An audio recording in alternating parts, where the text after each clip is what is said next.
c'était marionnette de la France. Je l'avais pour preuve que la visite du même président Emmanuel Macron en Guinée-Bissau, où en pleine chaleur, le président guinéen était encore en veste, alors que Macron était en chemise blanche, et il a intimé l'ordre à son vis-à-vis de se débarrasser de la veste, aussitôt dit, aussitôt fait. Et le président Guinée-Bissau guinéen l'a fait avec plaisir.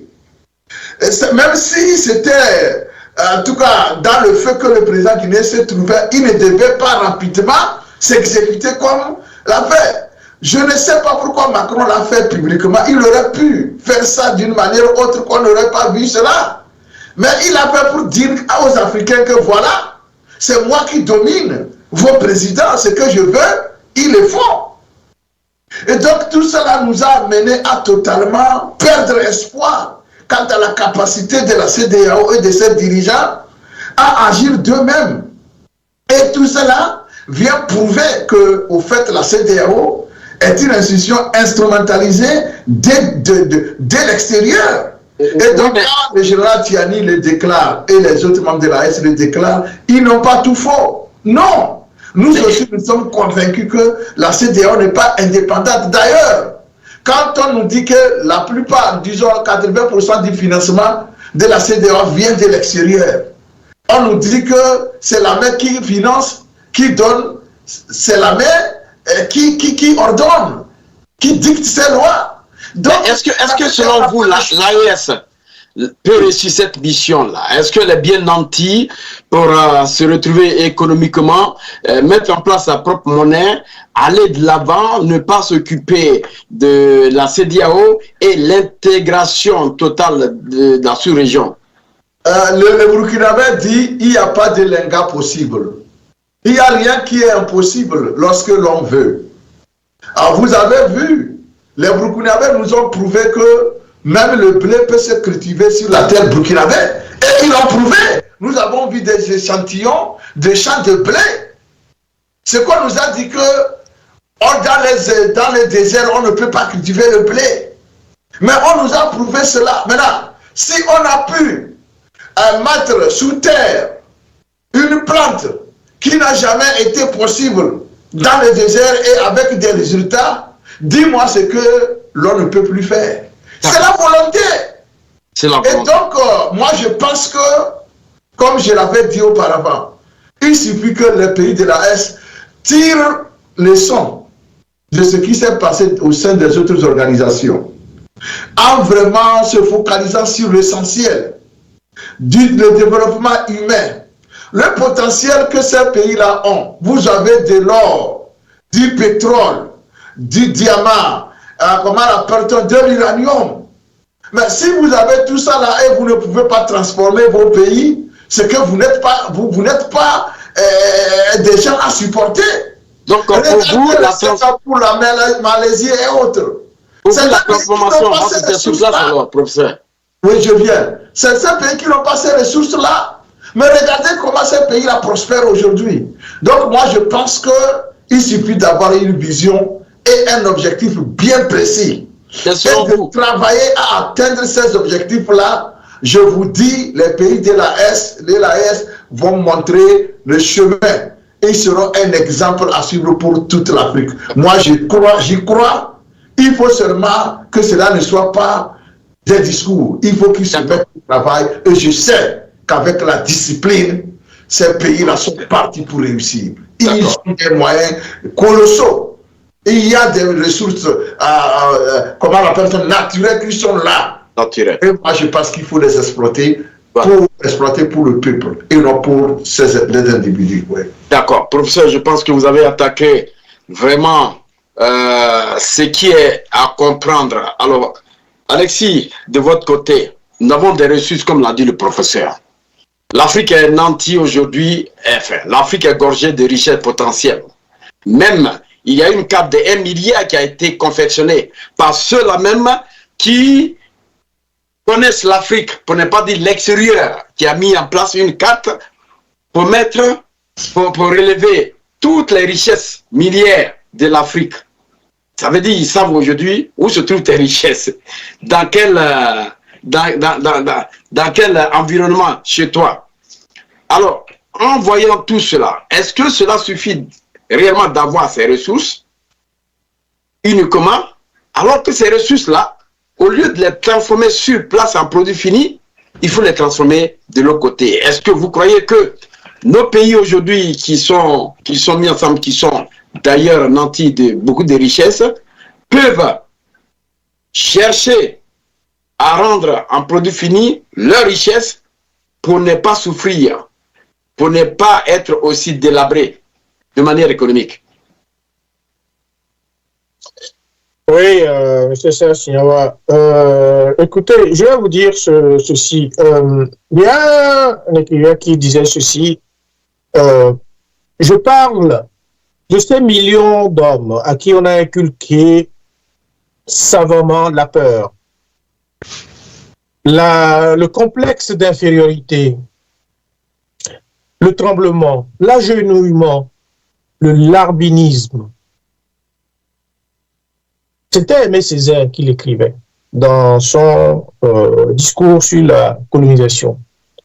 Et quand vous avez vous lisez ce texte, quand vous avez cette phrase, vous avez tout compris. C'est-à-dire que longtemps, de toute façon, la richesse, elle est africaine.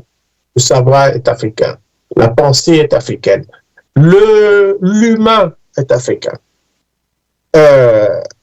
Mais encore faut-il prendre conscience de tout cela. Alors pour revenir à votre question, de savoir si toutes ces richesses que nous avons peuvent nous servir, mais oui, bien évidemment. La réponse est oui. Ces richesses peuvent nous servir. Encore faut-il avoir la volonté et les gens qui sont capables de faire barrage aux prédateurs et de leur dire maintenant c'est terminé. Il faut les signifier. Comment ces richesses peuvent nous servir? C'est ce que les trois de l'AES ont commencé. Vous avez bien vu que à partir du moment où ces militaires de l'AES ont commencé par dire mais au fait on va changer les règles du jeu, vous avez vu des boucliers qui se sont levés partout dans l'Occident pour dire mais non, on ne peut pas les laisser faire. Pourquoi? Parce qu'on est en train de leur arracher dans la bouche tout ce qu'ils ont depuis peut-être des siècles comme pratique en Afrique, et ils ont toujours considéré l'Afrique comme étant leur territoire. Donc voilà pourquoi on ne peut plus continuer ce paradigme-là. Et ça, malheureusement pour les gens comme la CEDEAO, ils sont bien obligés de se rendre compte qu'à un moment donné, ils le seront, qu'ils le veuillent dans. S'ils ne le font pas, de toute façon, le peuple va les amener à le savoir, que les Africains ont besoin de l'Afrique. On ne peut plus laisser l'Afrique à d'autres personnes. Donc, Maître Alexis, moi j'ai un problème, Maître Alexis. J'ai un problème. Laquelle, monsieur Léa? Les Africains peuvent. Ils peuvent. L'intelligentsia, l'humain, le noir n'est pas plus bête que les autres. Il y a des gens, en fait, ce que je viens de lire là, c'est qu'on a embrigadé l'Africain dans un système qui ne lui permet pas de penser par lui-même. Voilà. À partir du moment où les gens vont commencer par penser par eux-mêmes, ils feront tout ce que les autres font aujourd'hui. Les Chinois vous savez, la Chine, dans les années 60, la Chine avait un PIB inférieur à celui du Gabon. En 1960. Et regardez aujourd'hui ce que c'est que la Chine. D'accord. Donc, tout est possible. On va aller un peu sans l'air dans cette émission, hein, parce que ce n'est plus un grand débat où on doit vous laisser beaucoup à parler. Il y a quelqu'un en ligne. Allez, si je vais revenir tout à l'heure à vous. Ne vous en faites pas. Et je vais vous signifier mon inquiétude. Simplement dans le même ordre d'idée. On va prendre celui qui est en ligne. Allô, monsieur l'appelant, bonjour. En 1960, regardez aujourd'hui ce que c'est que la Chine. Monsieur l'appelant, séparez-vous de votre transition. Vous êtes en direct de Tempo Afrique TV. On vous écoute.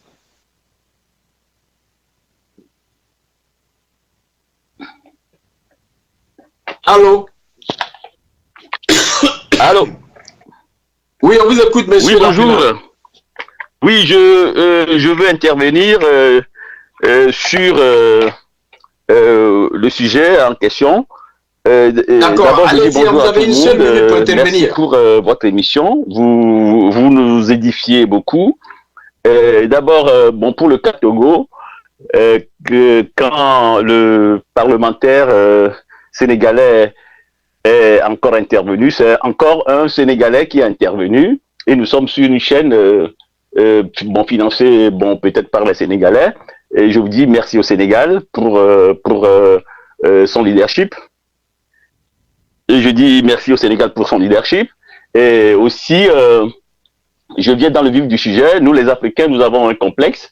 Le complexe peut être un complexe d'infériorité. Et puis, le Togolais a vraiment ce complexe. À chaque fois, bon, nous exhibons nos diplômes, des trucs comme ça, et professeurs, docteurs, tout ça. Alors qu'en Occident, bon, il y a des gens qui sont diplômés, super diplômés, mais qui ne le font pas. Bon, ça, c'est une parenthèse. Et le cas Togo est encore plus criant. Maintenant, pour le cas Togo et le cas AES, le cas CEDEAO, la CEDEAO, tout le monde sait que la CEDEAO a été créée en partie par les militaires, et ces militaires étaient venus par les coups d'État. Yakubu Gowon et Gnassingbé Adema, Séni Kountché du Niger, Moussa Traoré et consorts, et j'en passe, beaucoup sont des militaires. Aujourd'hui, l'AES suit le même chemin. Même en France ici, le général de Gaulle était venu au pouvoir, pas par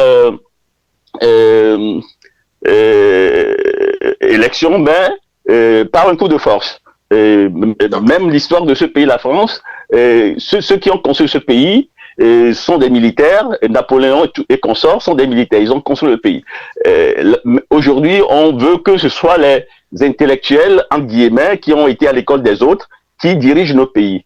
Mais ces militaires sont des vaillants peuples de l'Afrique, et moi je les soutiens à 200%, même à 1000%, je les soutiens. Et ce que nous voulons pour le cas Togo, que tous les Togolais aujourd'hui sachent que nous sommes dans un bateau, dans un même bateau, et que Faure Gnassingbé et sa clique sont dans un parti qui a une tête, c'est Faure Gnassingbé, et l'opposition est dispersée. Le cas Togo, le problème du Togo, c'est son opposition et les chefs de ces partis d'opposition. Et la plupart du temps, les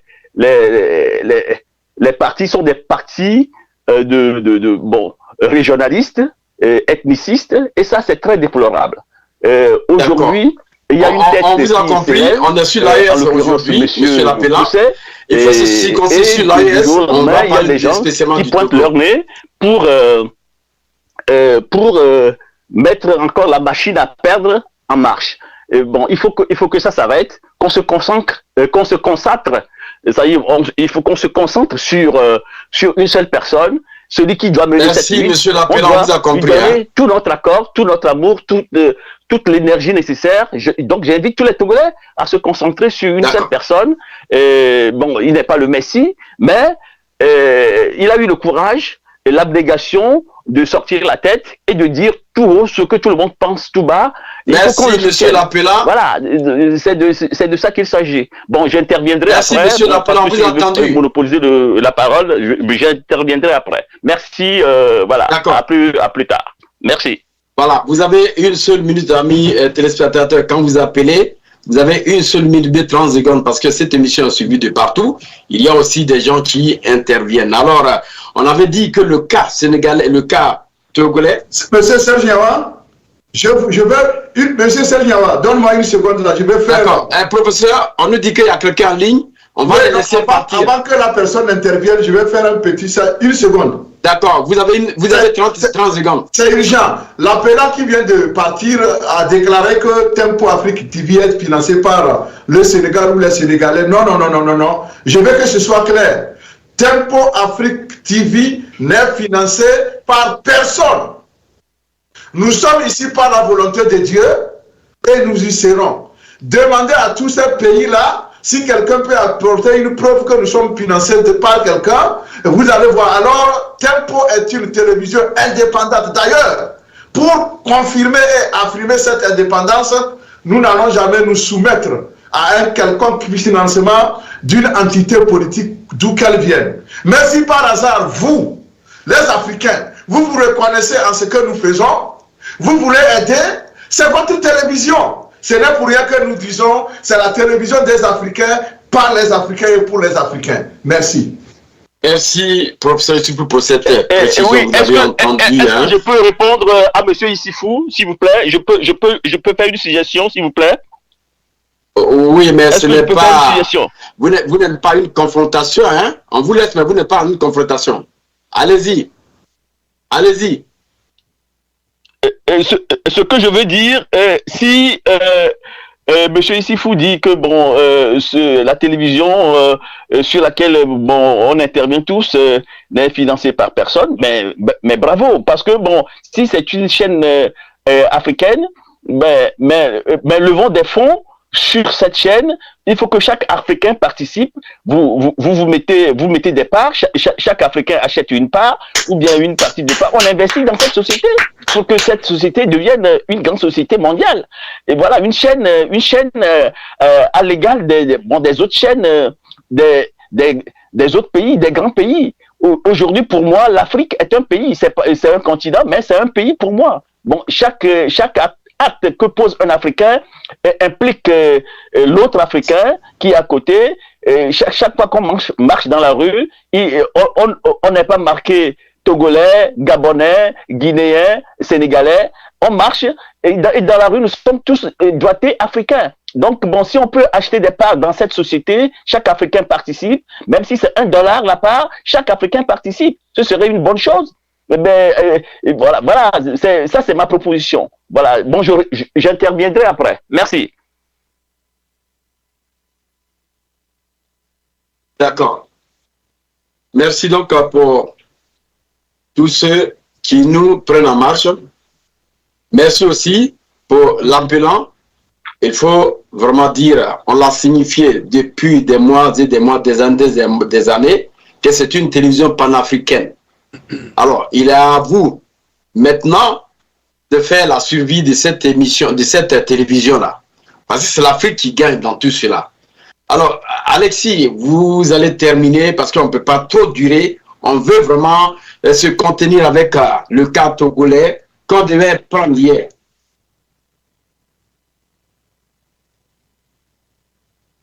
Je crois que la régie est en train de me donner. D'accord. Alexis, on va prendre des appelants, une seule minute, et puis on revient tout à l'heure à vous. Alors, monsieur l'appelant, on va prendre le premier appelant. Allô? 221, vous avez une seule minute. J'y vais? Ah, d'accord, ok.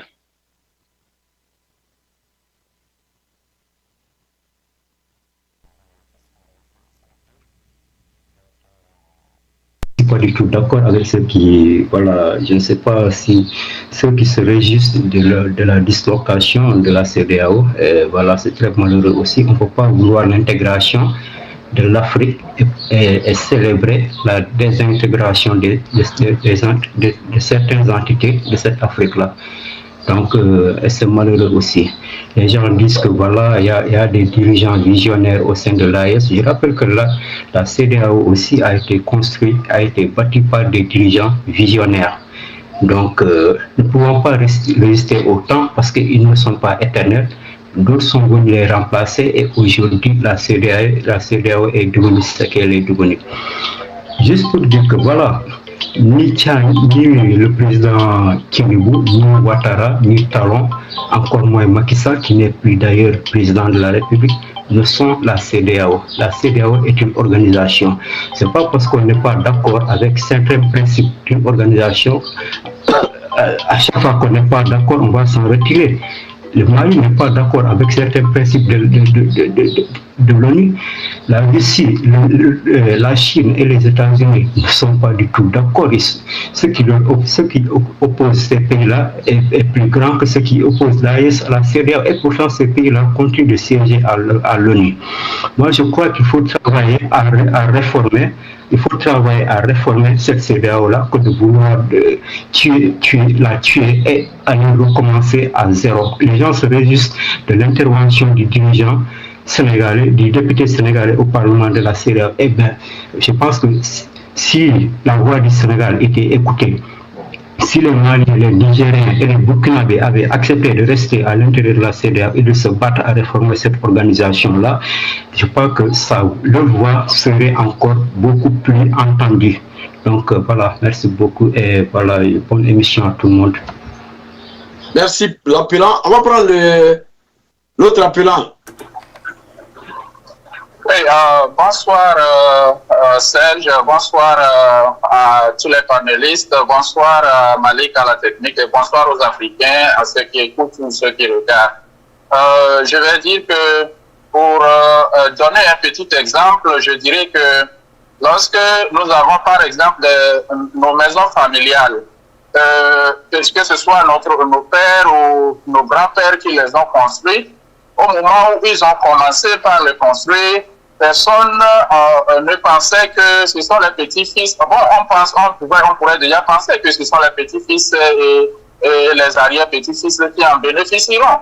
Donc, j'entends parfois certaines personnes critiquer que depuis que les gens de l'AES ont commencé, quelles sont les retombées de tout ce qu'ils sont en train de faire, ils n'ont rien changé. Il y a un paradigme qu'il ne faut pas oublier, qui est là et que nous tous nous constatons. Et ce qu'ils sont en train de bâtir aujourd'hui, même si les peuples aujourd'hui n'en bénéficieront pas, c'est pour les futures générations africaines. Et c'est une bonne chose parce que nos aïeux ont déjà lutté avant que nous arrivions ici et nous avons bénéficié de certaines de leurs œuvres. Donc, comme dit Samba, un voyage de 10 km commence par un pas. Et je crois que la dynamique dans laquelle ils se sont engagés, loin de décourager, c'est une dynamique qui ravive encore les flammes en Afrique. Et le Niger vient de se retourner vers le Tchad pour écouler son pétrole. Et regardons comment est-ce que la France, derrière le président Talon, a retourné, a fait perdre au Bénin après avoir causé d'énormes dégâts au niveau du port. Voici ce que nous sommes en train de vivre. Et il faut vraiment prendre en compte qu'aujourd'hui, non seulement les peuples de l'AES sont derrière les trois présidents, mais la communauté africaine noire, tout en général, pour tous ceux qui sont conscients, sont derrière ces gens. Et je crois que chacun doit apporter son expertise dans son domaine précis et nos apports en réflexion pour que ce combat-là se mène et que demain, les générations futures puissent en bénéficier. Merci et bonne continuation pour le travail que vous faites. Merci, M. Lapillan. Alors, Alexis, est-ce que vous pouvez aller directement finir votre requête? Alexis. Oui, merci, Serge. Oui, alors, je vais faire une petite réponse à l'avant-dernier intervenant avant de continuer, parce que ce monsieur semble dire que on est en train d'enterrer la CEDEAO alors que la CEDEAO est une bonne structure pensée qu'il ne faut pas l'enterrer dessus, qu'il y a de bonnes choses qui se font. Mais au fait, il n'y a personne ici ni ailleurs qui décrète la disparition de la CEDEAO. La CEDEAO, ce qu'on est en train de faire, ce qu'on est en train de dire, c'est que la CEDEAO est porteuse elle-même des germes de sa propre destruction. Ce n'est pas quelqu'un qui veut sa destruction. Elle est porteuse de sa propre destruction. Et bon, à moins d'être vraiment aveugle et de ne pas savoir faire des analyses, nous, on fait des analyses factuelles d'ailleurs sur ce qui se passe, sur le mode de fonctionnement, sur la manière dont cette structure a évolué, sur comment elle est appréciée dans son ensemble, et c'est en fonction de cela qu'on tire les conséquences. Quand vous avez une structure qui rend des décisions, moi je suis avocat, j'ai plusieurs fois plaidé devant la cour de la CEDEAO, et plusieurs fois j'ai dit à la cour de la CEDEAO, c'est bizarre que vos décisions que vous rendez ne sont jamais exécutés par les États et vous ne prenez aucune initiative et aucune disposition pour pallier à cette inexécution. Ben, la présidente de la CEDEAO à l'époque m'avait demandé, elle m'avait répondu tout simplement, maître, si vous n'êtes pas content, ne venez plus devant la CEDEAO. Oui, c'est ça la réponse. En me disant, si vous n'êtes pas content, ne venez plus devant la Cour. Alors que moi, ce que je leur dis, je voulais qu'en tant qu'institution judiciaire, elle avait la possibilité, y compris de faire des injonctions au pays d'exécuter ses propres décisions. C'est cela, c'est comme cela qu'une organisation fonctionne. Et là, quand on me dit que mais, la CEDEAO, tout va bien, que tout va, ce n'est pas possible. Quand vous voyez ça, ça c'est un exemple que je donne dans mon domaine. Mais vous en avez plein comme ça. Où on vient de parler du Togo, des félicitations que la CEDEAO a adressées au Togo pour d'abord pour un changement institutionnel qui est une violation flagrante du droit, qui est une imposture, qui est je veux dire, tout sauf la légalité, une constitution qui a été modifiée par des gens qui n'étaient pas compétents pour le faire. Et la CEDEAO dit, mais on est d'accord avec ça. Comment voulez-vous donner du crédit à une institution qui se comporte de cette manière-là? Donc elle va disparaître, non pas par la volonté de ceux qui la critiquent, mais uniquement par son propre comportement, par la façon dont elle est gérée, dirigée et orientée. C'est comme cela. Ça va venir, comme vous voulez ou pas. Que ce monsieur soit d'accord ou pas, c'est ce qui va arriver, tout simplement. Alors, pour la suite, je disais tout simplement que, effectivement, les richesses que regorge l'Afrique sont suffisantes. Et il y a suffisamment. Alors, il faut pas sous-estimer les Africains. Parce qu'on a. Oui, mais Maître Alexis, mon inquiétude, parce que vous soulevez encore le même problème. On a des richesses. Mais est-ce qu'il suffit d'avoir ces richesses-là sans toutefois les transformer chez soi? Parce que nous n'avons pas réellement le matériel pour les transformer. Il faut encore les amener à l'extérieur pour les transformer. C'est ça qui fait la richesse. C'est ça qui fait. Si on les transforme chez nous ici. Oui, mais alors, c'est ça, monsieur Serge. La différence entre nous et certains peuples, c'est que chez nous, jusqu'à présent, on n'est pas arrivé à imposer nos règles à ceux qui nous ont. Ce que vous dites là est vrai. On n'a pas de moyen de transformer sur place. Mais est-ce que, monsieur Seigneur, est-ce que vous savez que en Arabie Saoudite, au Qatar et choses, ils ont du pétrole, mais ils n'ont rien pour transformer sur place. Ils n'avaient rien. Il n'y a pas de Qataris qui savent faire du pétrole, qui savent extraire. Et pourtant, ils ont imposé leurs règles aux sociétés américaines qui sont venues s'installer là-bas en disant, écoutez, vous venez... moi, c'est leur monnaie, Maître Alexis.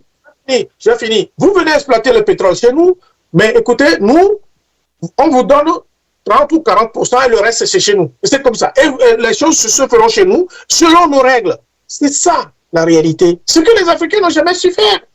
D'accord. Il faut le faire. Mais il faut le faire ensemble. Il ne faut pas qu'au Nigeria, il y a des règles qui sont différentes et qu'au Mali, ça soit autre chose, qu'au ce soit autre chose. Voilà, c'est la réalité. Il faut s'entendre. Les Arabes l'ont fait et ils ont dominé les Américains et les Européens là-dessus. D'accord. On vous a compris, on va revenir tout à l'heure en attendant que la régie nous prépare la vidéo de l'ambassadeur sénégalais au Parlement de la CEDEAO, au Togo. On va pousser. Je pense que vous avez quand même...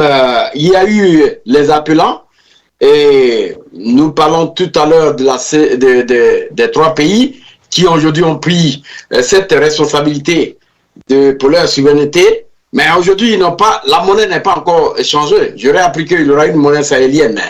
Est-ce que vous croyez qu'on peut réellement supporter cette monnaie? De 2, il y a aussi le problème, le fait que l'AES se retire, en tout cas, de la CEDEAO. Est-ce que cela peut affecter la liberté de mouvement et d'établissement des citoyens des pays membres des pays membres?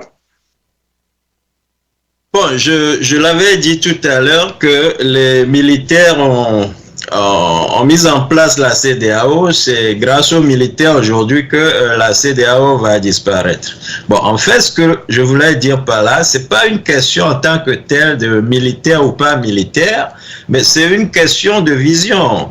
Et s'il n'y a pas un changement de mentalité au niveau disons, des chefs d'État actuels de l'AES, s'il n'y a pas un changement de mentalité au niveau des dirigeants aujourd'hui de la CEDEAO, eh bien, on a beau vouloir le changement, on n'ira nulle part. Alors, moi, je parle d'abord du changement de mentalité, de voir les réalités en face.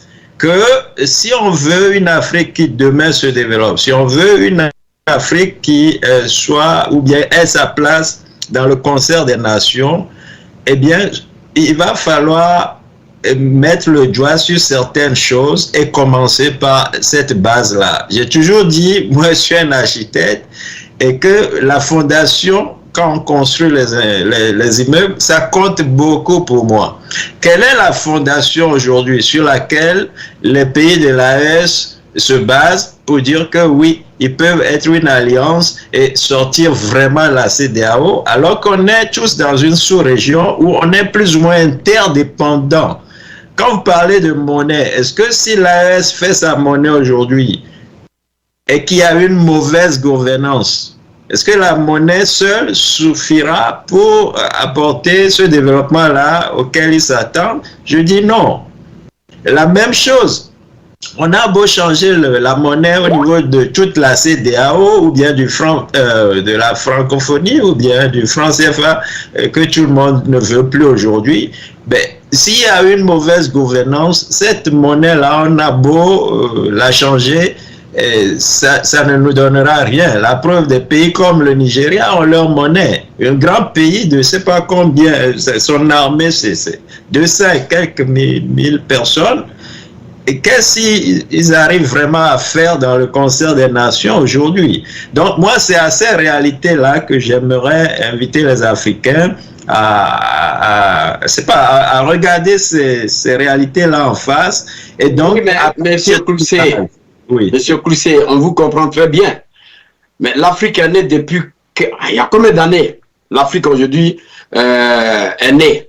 Il y a combien d'années l'Afrique continue de subir? Est-ce que nous allons toutefois chercher à être liés à un cordon ombilical, comme Alpha l'a dit, qu'on se défait de ce cordon ombilical, pour qu'on puisse avancer? Est-ce qu'on va toujours attendre pour dire que on va faire ça, ou bien méfiez-vous? Est-ce que d'un moment à l'autre là, l'Afrique est suffisamment nantie de beaucoup d'idées, d'idéologies, de beaucoup d'élites pour quand même arriver à sa fin économique? Le problème, c'est ça. Vous avez mis le doigt là-dessus. Le problème est simple, c'est l'élite. C'est l'élite. Je vais faire un rapprochement rapide que peut-être les gens vont croire qu'il n'a rien à foutre. Mais vous avez vu hier, par exemple, on a tiré sur qui? Sur le président Trump. Et on l'a raté. Et je remercie Dieu pour cela, parce qu'on n'a pas besoin d'aller jusqu'à cette violence-là.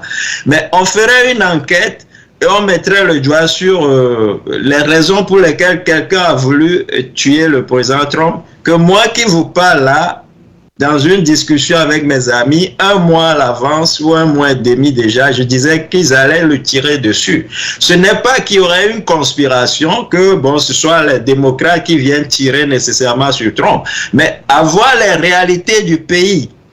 Quand les gens qui vivent aux États-Unis ont besoin de manger, mais doivent dormir dans la rue, mais que nous payons des tasses. Ma tasse que j'ai payée cette année a été le double de ce que j'ai eu l'habitude de payer.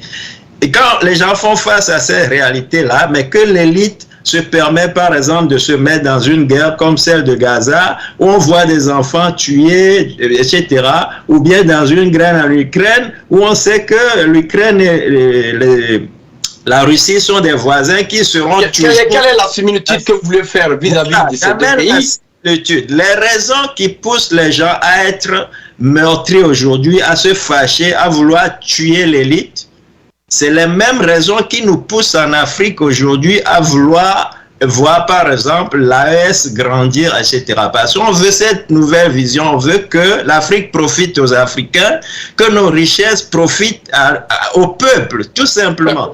Et la CEDEAO n'a pas rempli cette mission d'être la CEDEAO des peuples. Si l'AES demain n'est pas l'AES des peuples, elle va disparaître. Très simple. On vous a compris, Koussé, on va être un peu court parce qu'on a beaucoup de choses. Alors, est-ce que la régie est prête pour nous amener cette vidéo du Sénégalais qui fait partir du Parlement de la CEDEAO, une vidéo dans laquelle il essaie quand même de pouvoir mettre en exergue les dérives de Faure Gnassingbé vis-à-vis de la population togolaise. Si la vidéo est prête. Son père était président du Togo. On a le son, hein? Que Dieu ait pitié de son âme meurt. C'est son fils qui devient président. D'accord. Je pense que pour vous qui nous prenez en marche, patientez-vous, parce que c'est une vidéo aussi que vous n'avez pas vue. C'est ce que je souhaite pour le peuple togolais. Si le président Macky Sall avait fait la même chose que Faure et Adema, mais on se serait battu, on se serait entretué, mais on ne l'aurait pas accepté. Moi, en tout cas, je ne l'aurais pas accepté. Alors, les Togolais veulent manifester le 11, le 12 et le 13 avril, il interdit. Depuis des mois, depuis des années, Faure et Adema interdit les manifestations. Il se prend pour qui? Il y a 2 jeunes Togolais. Chers collègues, nous sommes au Parlement.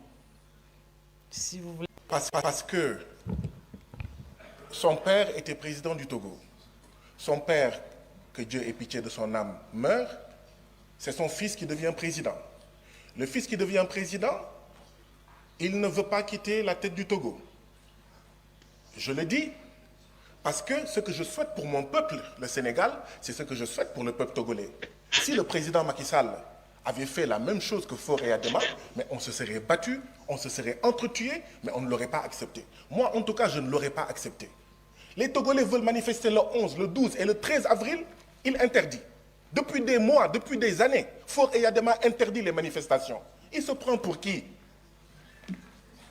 Il y a 2 jeunes Togolais. Chers collègues, nous sommes au Parlement. Si vous voulez adresser des critiques, faites-le avec le respect des chefs d'État et des pays. Poursuivez. Madame la Présidente, je souhaiterais que le président du Togo ait beaucoup plus de respect pour son propre peuple. Il y a 2 jeunes qui ont été condamnés pour outrage parce qu'ils ont dit, je cite, « Monsieur le Président, le Togo n'est pas votre propriété. » Et nous, on doit venir ici et ne pas parler de ça? Si je n'en parle pas, ça veut dire que je souhaite la même chose pour le Togo. Je souhaite la même chose pour la Guinée ou pour le Cap-Vert. Madame la Présidente, mon problème, c'est que les élections législatives, c'était le 29 avril. Le 19 avril de la même année, l'Assemblée nationale adopte une nouvelle constitution. 10 jours avant. Mais il y a un problème. Si on l'avait fait au Sénégal, je n'allais pas en fait accepter cela. Ça, c'est une démocratie néocoloniale, comme au Sénégal. Hein. Comme dans tous nos pays, nous avons des démocraties néocoloniales. Si on ne fait pas attention, il va y avoir un coup d'État au Togo. Si les présidents ne peuvent pas partir démocratiquement, mais les militaires vont prendre le pouvoir. Or, on ne souhaite pas que les militaires prennent le pouvoir au Togo. Ce n'est pas bon. Il faut laisser les populations, d'accord, manifester leur point de vue.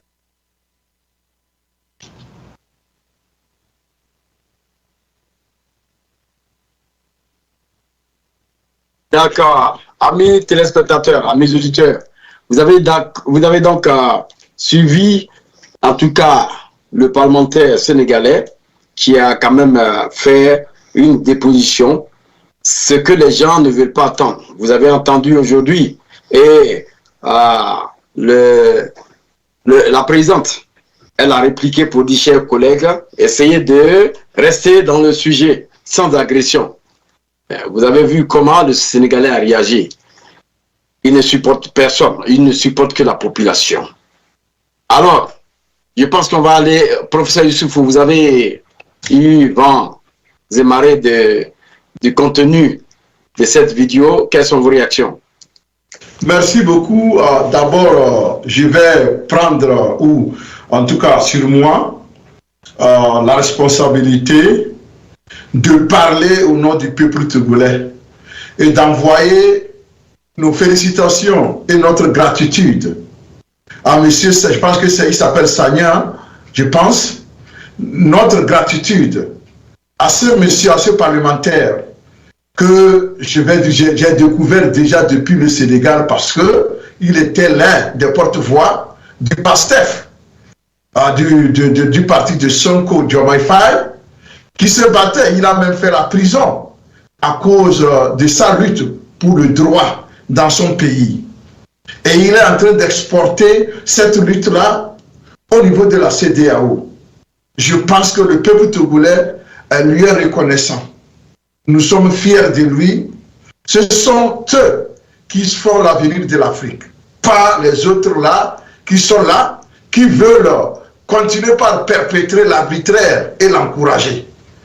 Ce député sénégalais, je pense que son arrivée au Parlement de la CEDEAO, si cette institution devait encore exister, devait pouvoir, en tout cas, faire changer les choses. Mais hélas, cela vient au moment où l'institution est en train de partir. Mais je pense que avec des hommes comme ce monsieur, en tout cas, l'Afrique a de l'avenir. Ce que le monsieur vient de dire, ce n'est pas qu'il vient d'inventer quelque chose d'extraordinaire. Non, non, non, non. Il n'a fait que décrire la situation togolaise telle qu'elle se présente, telle que nous tous ici sur ce plateau depuis fort longtemps, nous la décrivons, mais que les gens font semblant d'oublier.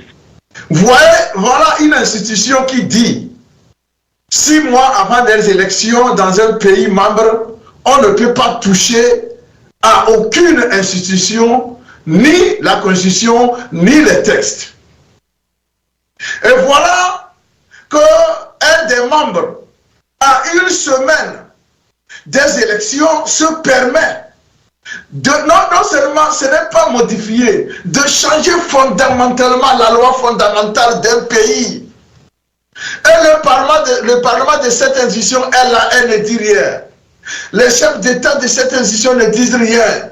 Tout le monde ne dit rien.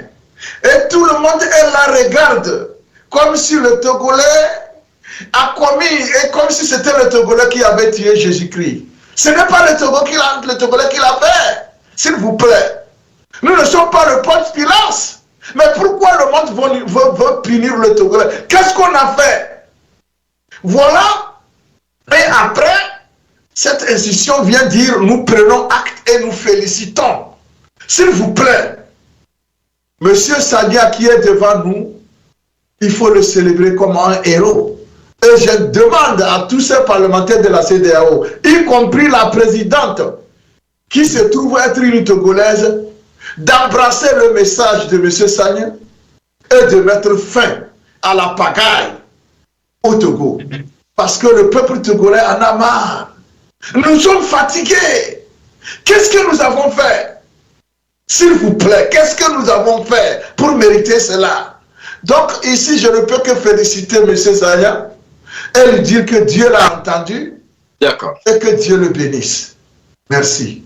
Professeur Alexis, réaction.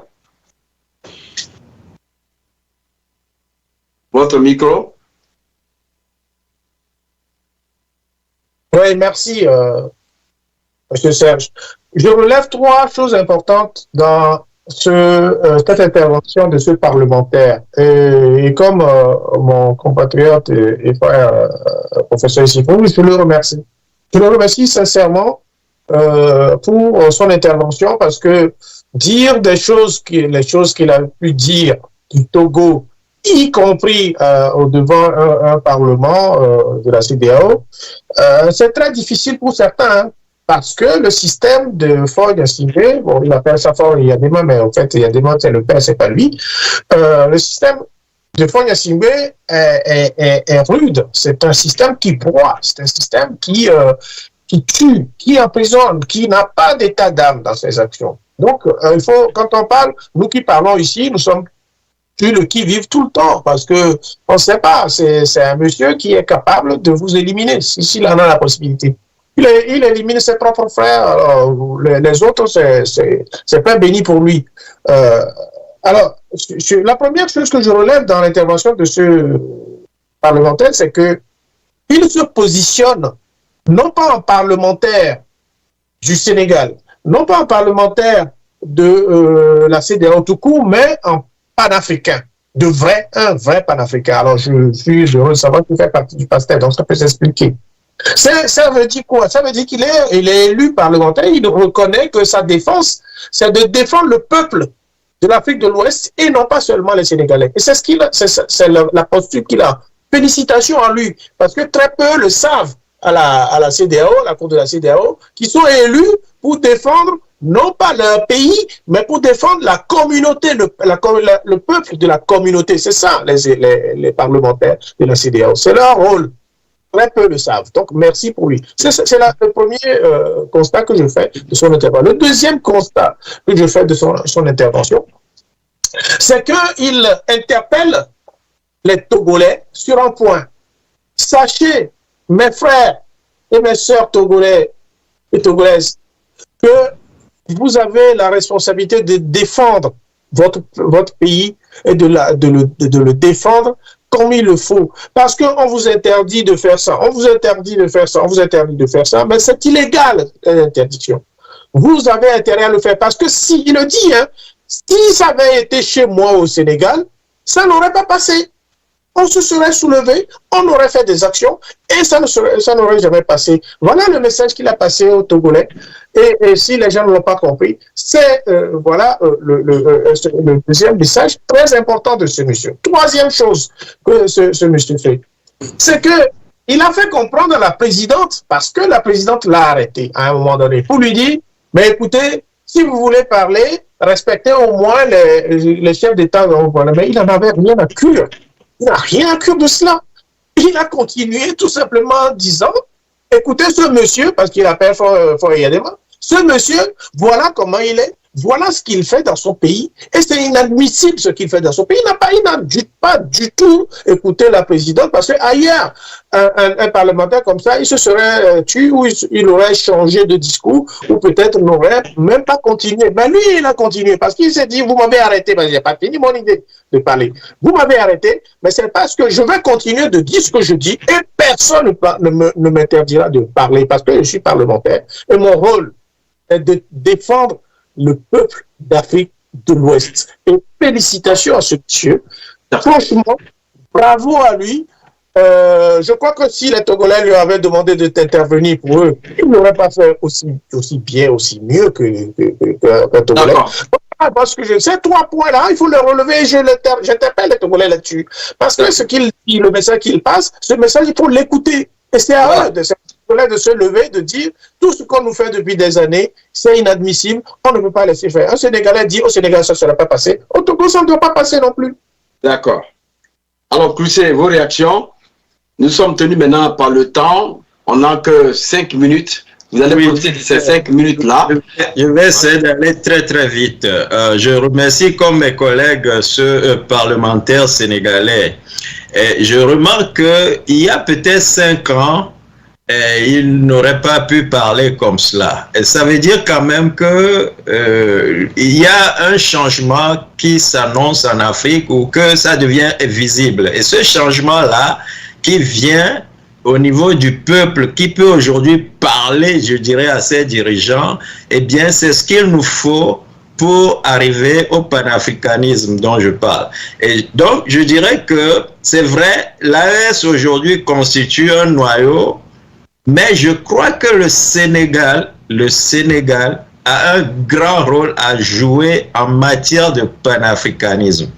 Parce que la démocratie qu'on est en train de voir au Sénégal, et depuis l'arrivée aussi de Diomaye Faye et de Sonko, et cette démocratie-là devrait contaminer le reste de l'Afrique rapidement pour que ce que j'appelle de tous mes voeux, donc le changement des chefs d'État qui aujourd'hui sont à la tête de la CEDEAO et quelque part aussi en Afrique et qui font que l'Afrique n'arrive pas à s'unir ou à se développer, eh bien, il faut que le Sénégal joue ce rôle-là et contamine rapidement le reste de l'Afrique pour qu'on passe à la vitesse supérieure et que le panafricanisme voit le jour enfin à travers des actions réelles, à travers une démocratie réelle. Et ça, c'est pas militaire nécessairement, c'est pas civil nécessairement, c'est une question de vision.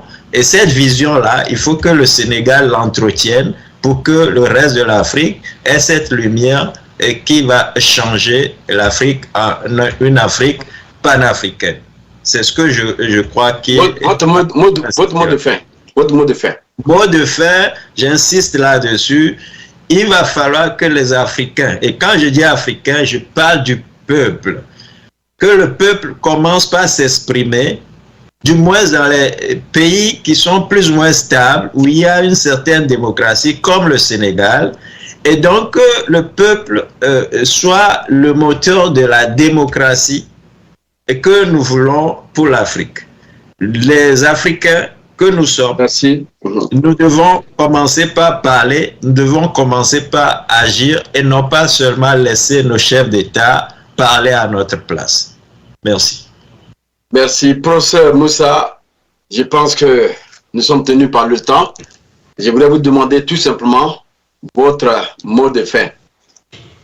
Merci beaucoup. Donc, je vais, en guise de mot de fin, je vais remercier les parents et les frères de la Côte d'Ivoire pour leur participation massive à l'émission Grand Débat de la semaine passée. Nous avons lu leurs critiques, on les remercie, quel que soit ce qu'ils ont dit. Il y en a qui sont allés aux insultes, mais tout ça là, ça fait partie du débat, parce qu'un débat comme celui-là qu'on a eu, c'est un débat qui réveille beaucoup d'émotions compte tenu du contexte. Donc nous comprenons et nous continuons par dire que la Tempo est votre télévision. Quelle que soit votre opinion, venez, nous on l'accepte. Ça nous permet de nous améliorer. Et je pense que Tempo Afrique TV existe parce que vous existez. Et si vous existez, elle y sera toujours. C'est pourquoi nous vous remercions malgré tout. Nous sommes contents et on a reçu à accepter vos critiques de façon sportive. Soyez à remercier et nous vous attendons toujours. On vous promet beaucoup de débats. Mais sachez que on ne le fera pas pour plaire à X ou Y, mais pour que vous puissiez aussi dire un jour que Tempo a parlé, Tempo a averti. Alors je reviens à l'Afrique tout entière pour leur dire que, comme l'intervenant entre-temps l'a mentionné, il vous a invité à supporter votre télévision. Vous savez aujourd'hui que sans l'argent, rien ne se fera. Je vais citer le président Bongo qui disait, qui a l'habitude de dire, qui avait l'habitude de dire que l'argent n'aime pas le bruit. S'il vous plaît, supportez-nous. Nous, on veut le support de la masse populaire, de ceux-là qui sont capables de donner $1, $2. C'est de ça qu'il s'agit. Alors, je vais demander à la régie, à partir de cet instant, de toujours ouvrir cette possibilité-là pour que les gens qui veulent nous supporter de façon volontaire, à le faire parce que nous avons beaucoup de concurrents et nous avons besoin de moyens financiers pour pouvoir être là où vous voulez que nous soyons. C'est de ça qu'il s'agit. Alors, je vous lance cet appel et c'est un défi pour vous et nous. S'il vous plaît, supportez ce que vous aimez pour qu'on puisse faire ce que vous voulez qu'on fasse. Voilà là où nous voulons être. Alors, le message est lancé. Je vous remercie d'ores et déjà pour vos apports parce que on ne vit pas que d'espoir, on vit aussi de l'argent. Merci. Professeur Issoufou.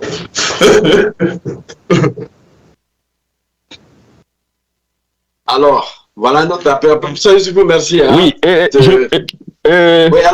je voulais dire que bon, je souhaite bon vent à l'AES parce que ici, en Europe, la Suisse est un exemple, est un pays enclavé. Et la Suisse n'a pas de ressources, c'est un petit pays, plus petit que le Togo, mais le PIB par habitant dépasse celui des États-Unis. Alors que les États-Unis ont une grande richesse par une grande production, par le pays, mais le PIB par habitant d'un Suisse est plus élevé que celui d'un Américain. Donc, et la Suisse est un pays enclavé et n'a pas de ressources. L'AES a beaucoup de ressources, beaucoup de gens dynamiques. Tous les Africains, nous tous, nous sommes des AESiens. Enfin, bon, moi je me dis que je suis de l'AES parce que nous venons tous de quelque part. Je souhaite bon vent à l'AES. Tout se fait dans la douleur. Et soutenons l'AES. Et je réitère encore mon idée, si on doit avoir des participations dans la télévision panafricaine, mais pourquoi pas? Et bon, pensez-y, faisons en sorte que cette télévision devienne une télévision à la manière d'Al Jazeera. Voilà, c'est tout le mal que je peux souhaiter à Tempo TV Africa. Voilà, que cette télévision devienne comme Al Jazeera, que tous les Africains mettent la main à la pâte pour apporter leur soutien à cette télévision panafricaine, voilà, qui nous appartient tous, comme l'a bien indiqué Monsieur Issifou. Voilà. Merci encore, merci. Bon vent à vous tous. Je vous aime tous. Allez, bonsoir. Bonsoir, Monsieur Alain Pellan. Je pense que c'est une idée qui peut être productive, et je pense que le professeur Issifou, vous en avez pris note. Nous allons, suite pour Afrique TV, prendre en tout cas notre temps pour faire ce qu'on appelle une émission là-dessus, sur par exemple le fundraising, amener ces Africains à vraiment faire parler leur cœur. Vous l'avez dit, nous sommes là et nous les écoutons, on n'oblige personne. Mais il y a des Africains qui sortent. Nous voulons faire de cette télévision la télévision panafricaine, la télévision des Africains, par les Africains, pour les Africains et des Africains, et non pas la télévision qui peut être réellement corrompue. Donc, nous sommes là, on attend, professeur Issifou, je pense que vous allez préparer cela avec la régie, et nous allons faire une émission. Peut-être que ça peut durer peut-être 10 jours. On l'a fait pour d'autres. Serge, est-ce que je peux faire une suggestion rapide, Serge? Allez-y rapidement parce que le maître Alexis attend. Oui. Il y a chez moi ici à Washington une radio qui s'appelle WPFW, c'est 89.3. Je l'écoute beaucoup, c'est une station populaire, c'est une station démocrate qui n'est financée que par nous, le peuple. Ils appellent à des fundraisers 3 fois dans l'année ou 4 fois.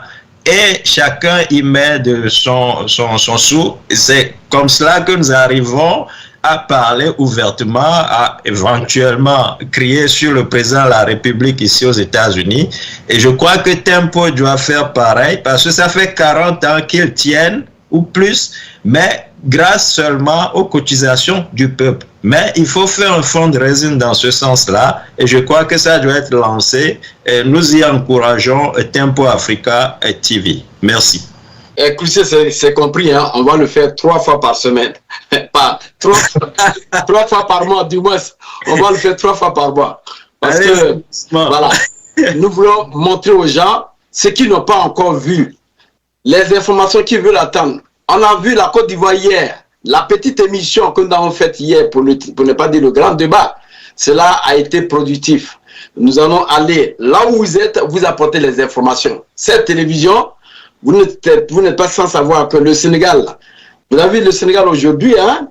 Le Sénégal en a profité, le Togo en a profité, on continue d'en profiter. On donne les informations. Vous ne pourrez pas avoir une radio quelque part qui va parler de ce que nous sommes en train de dire. Alors, Maître Alexis You, nous sommes presque à la fin de cette émission.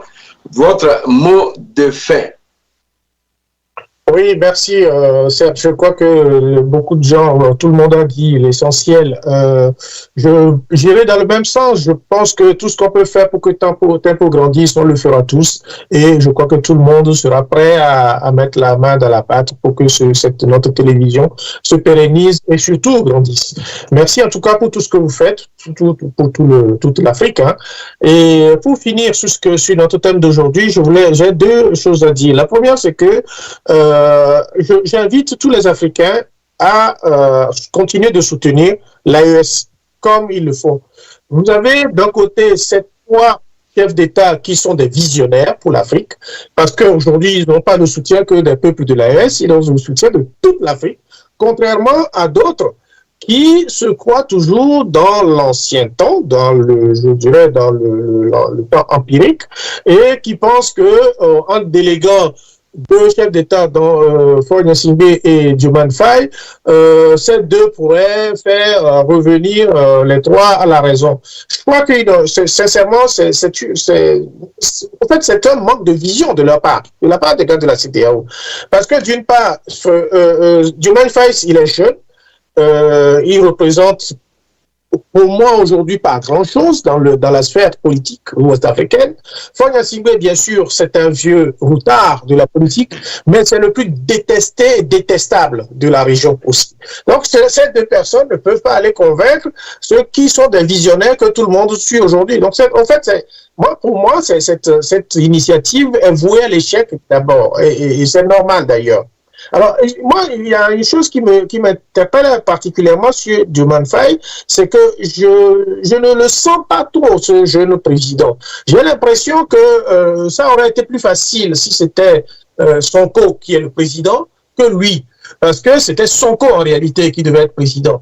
Et je m'interroge toujours sur comment la France a pu faire, d'abord pour que Macky Sall accepte leur passage, et ensuite placer Diomaye Faye devant Sonko. Je suis toujours un peu perplexe là-dessus, de la même manière que je vois que les actions de Diomaye Faye ne correspondent pas toujours à l'idée, à l'essence même de Pastef, et à ce que Pastef veut. Mais le temps nous le dira. Peut-être que je me trompe, hein, mais le prendre associé à Faure Gnassingbé, qui n'est pas le meilleur chef d'État de la région, aller demander quand même aux militaires, parce que c'est pas n'importe qui, aux 3 militaires de revenir de la CEDEAO, ça vaut ce que ça vaut. Moi, je pense... mais Maître Alexis, ça, toutefois vous interrompez, hein, il a eu une conférence de presse hier,